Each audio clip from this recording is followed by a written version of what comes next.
राज्यातील पावसाबद्दल हवामान विभागाची महत्त्वाची अपडेट. 6 ऑक्टोबर पासून पावसाच्या परतीच्या प्रवासाला सुरुवात.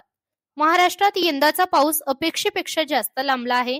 नवरात्र आणि दसरा पावसात गेल्यानंतर आता दिवाळीही पावसात जाणार का, असा प्रश्न अनेकांना पडला होता. याबाबत हवामान विभागाने महत्त्वाची माहिती दिली आहे.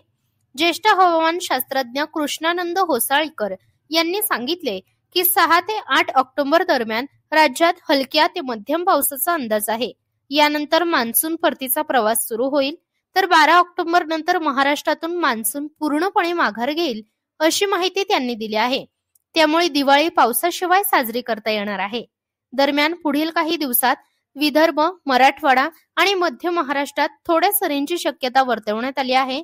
तर इतर भागात हवामान मुख्यतः कोरडे राहील. त्याचप्रमाणे चक्रीवादळाबाबत अपडेट आहे. अरबी समुद्रात तयार झालेलं चक्रीवादळ गुजरातच्या दिशेने सरकत आहे. मात्र मुंबईला या वादळाचा कोणताही धोका नाही, असं हवामान अभ्यासक अथ्रेय शेट्टी यांनी स्पष्ट केलंय.